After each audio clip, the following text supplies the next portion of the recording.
আসসালামু আলাইকুম ওয়া রাহমাতুল্লাহি ওয়া বারাকাতুহু। সাল্লাল্লাহু আলা নবিয়িল উম্মি ওয়া আলিহি ওয়া সাল্লাল্লাহু আলাইহি ওয়া সাল্লামা সালাতা ওয়া সালামান আলাইকা ইয়া রাসূলুল্লাহ। সম্মানিত ইমানদার মুমিন মুসলমান ভাই ও বোনেরা, তদবির দুনিয়া চ্যানেলে আপনাদেরকে স্বাগত জানাচ্ছি। আমি মোহাম্মদ রজব আলী। আজ আপনাদেরকে জানাবো মস্তিষ্কের রোগ দূর করার তদবির সম্পর্কে। অর্থাৎ মস্তিষ্কের রোগ কাকে বলা হয়, কেন এই রোগটি হয়ে থাকে এবং কিভাবে তা দূর করবেন সে সম্পর্কে আজ আপনাদেরকে জানাবো। তবে তার আগে বলে রাখি, আপনি যদি আজ প্রথম আমার চ্যানেলটি দেখে থাকেন তাহলে চ্যানেলটিকে সাবস্ক্রাইব করে দিন, পাশে থাকা বেল আইকনটি বাজিয়ে দিন এবং অল সিলেক্ট করে দিন। আর ইতিমধ্যে যারা আমার চ্যানেলটি সাবস্ক্রাইব করেছেন আপনাদেরকে জানাই অসংখ্য অসংখ্য ধন্যবাদ। তো সম্মানিত ইমানদার মুমিন মুসলমান ভাই বোনেরা, চলুন আমরা কথা না বাড়িয়ে আমাদের আজকের মূল আলোচনায় আমরা ফিরে যাই। আমাদের আজকের আলোচনার বিষয় হলো মস্তিষ্কের রোগ দূর করা সম্পর্কে। তো এখন আমরা প্রথমে জেনে নিব আসলে মস্তিষ্কের রোগটা কি, কেন হয়। এই মস্তিষ্কের রোগটা হয়ে থাকে বেশিরভাগ ঠান্ডাজনিত কারণে। বেশি ঠান্ডা পানি দিয়ে কেউ গোসল করলে বা বেশি ব্যবহার করলে, অধিক পরিমাণ শীত, যদিও ইতিপূর্বে আমাদের শীত বিদায় হয়ে গিয়েছে, অতিরিক্ত ঠান্ডার কারণে, অথবা কেউ যদি অধিক পরিমাণে কান্নাকাটি করে কিংবা নাকের মধ্যে দিয়ে ধুলাবালি কিংবা কোনো ধোঁয়া প্রবেশ করে, অনেকে আবার দিন রাত্রে জেগে থাকে অর্থাৎ অঘুমা করলে, আবার কখনো কখনো ফ্যাটের মধ্যে অর্জিন্য রোগ অর্থাৎ খাদ্য হজম শক্তি যেটা হয়ে থাকে অর্জিন্যতার কারণেও এই নাকের মধ্যে শ্লেষ্মা ঘনীভূত হয়ে যায়। অর্থাৎ যেই নাকের সর্দি হলে যে পানি গড়িয়ে পড়ে, এই শ্লেষ্মাটা বসে যায় নাকের মধ্যে, যার ফলে অনেকেই 12 মাসে তার নাকের মধ্যে সর্দি লেগে থাকে। এই শ্লেষ্মা যখন ঘনীভূত হয়ে যায় তখন এই সর্দিটার সৃষ্টি হয়, সর্দিটা সর্বক্ষণ লেগে থাকে। অনেক সময় অনেকেই এই সর্দির ফলে নাক ডাকাও শুরু করে দেয়, প্রচণ্ড রকমের নাক ডাকা হয়। তা আসলে এটাই হচ্ছে মস্তিষ্কের রোগ, এটাকে মস্তিষ্কের রোগ বলা হয়ে থাকে। তো আমরা জেনে নিলাম কি কি কারণে মস্তিষ্কের রোগ হতে পারে। অর্থাৎ বেশি অতিরিক্ত ঠান্ডা পানি, অতিরিক্ত শীতের ফলে, অতিরিক্ত কান্নাকাটির ফলে, তারপরে নাকের মধ্যে ধুলাবালি ধোঁয়া প্রবেশ করলে, কিংবা অনিদ্রা রাত জেগে থাকলে, দিন জেগে থাকলে, অথবা পেটের মধ্যে অর্জিনতার কারণে এই শ্লেষ্মার সৃষ্টি হয়। আর ওই শ্লেষ্মাটা যখন ঘনীভূত হয়ে শক্ত হয়ে নাসিকার মধ্যে বসে যায় তখনই আপনার নাক দিয়ে সর্দি পানি ঝরতে থাকে।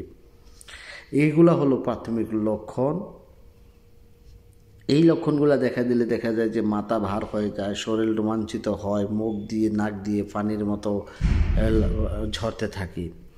তো এইটাই হচ্ছে মূলত মস্তিষ্কের রোগ বা নাসিকা রোগও বলে অনেকে। এমন যদি হয়ে থাকে কোনো ওষুধ, আপনি ওষুধ খেলেন, নাকের পানি ঠিকই বন্ধ হয়, কিন্তু নাকের মধ্যে এমনভাবে নাকের মধ্যে শ্লেষ্মাটা বসে যায়, এই শ্লেষ্মাটা দূর করাটা বহুত কঠিন হয়ে যায়। আপনি সাধারণত ডিসপেন্সারি থেকে নিয়ে ওষুধ খেলেন সর্দি বসে যাওয়ার জন্য, কিন্তু এই বসার জন্য আপনার জন্য অনেকটাই মারাত্মক আকার ধারণ করে যায়। পরবর্তীতে এগুলা বড় ধরনের ক্ষতির হওয়ার সম্ভাবনা থাকে।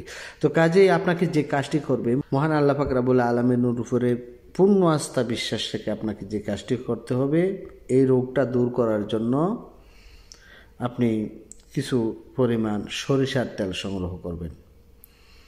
কিছু সরিষার তেল সংগ্রহ করে মহাপবিত্র আল কোরআনের মধ্যে 33টি আয়াত আছে, যাকে আমরা 33 আয়াত বলে থাকি। ওই 33 আয়াত পাঠ করে আপনি ওই সরিষার তেলের মধ্যে ফুঁক দিবেন বা দম করবেন। যেই তেলটা আমরা আসলে জিন কিংবা উম্মাত রোগীদের ক্ষেত্রে ব্যবহার করে থাকি, জিনগ্রস্ত রোগীদেরকে এই 33 আয়াতের তেল পরা দিয়ে থাকি আমরা। তো ঠিক সেম ওই তেল পরাটাই 33 আয়াত পাঠ করে তেলের মধ্যে ফুঁক দিবেন। ফুঁক দিয়ে আপনি গোসল করার আধা ঘন্টা পূর্বে মাথা সহ সমস্ত শরীরের মধ্যে মালিশ করে আপনি আধা ঘন্টা পরে গোসল করে নেবেন। এইভাবে যদি কিছুদিন করা যায়, ইনশাল্লাহ আমি আল্লাহ তাআলার কাছে আশাবাদী এই মস্তিষ্কের রোগটা চিরতরে দূর হয়ে যাবে ইনশাআল্লাহ। তো সম্মানিত ইমানদার মোমেন মুসলমান ভাই বোনেরা, এই 33 আয়াতগুলা কি? তো যদিও আমরা মূলত এখানে 33 আয়াত নামে অবহিত করে থাকি, কিন্তু এখানে একটু বাড়িয়ে পড়তে হয়। তো চলুন আমরা কিভাবে আমরা এই তেল পরোটা প্রস্তুত করব সেটা জেনে নিই। আপনাকে প্রথমে কয়েকবার ইস্তেগফার এবং দুরূদ শরীফ পাঠ করবেন নেওয়ার পরে প্রথমে সূরা ফাতিহা পাঠ করবেন। সূরা ফাতিহা পাঠ করার পরে সূরা আল বাকারার 1 থেকে 5 নম্বর আয়াত, তারপরে সূরা আল বাকারার 163 নম্বর আয়াত, সূরা আল বাকারার 255, 256, 257 নং আয়াত, সূরা বাকারার 284, 285, 286 নম্বর আয়াত, সূরা আল ইমরানের 18 নম্বর আয়াত, সূরা আল ইমরানের 26 এবং 27 নম্বর আয়াত, সূরা আল আরাফের 54, 55, 56 নং আয়াত, সূরা বনি ইসরাইল বা ইসরার 110, 111 নম্বর আয়াত, সূরা মুমিনুনের 115, 116, 117, 118 নম্বর আয়াত, তারপরে সূরা সাফফাতের 1 থেকে 11 নম্বর আয়াত, সূরা আর রহমানের 33 থেকে 40 নং আয়াত, সূরা হাসরের 21 থেকে 24 নম্বর আয়াত, সূরা জিনের 1 থেকে 4 নম্বর আয়াত। শেষে আপনি 4 কুল পাঠ করে নেবেন। 4 কুল বলতে সূরা কাফিরুন, সূরা ইখলাস, সূরা ফালাক, সূরা নাস।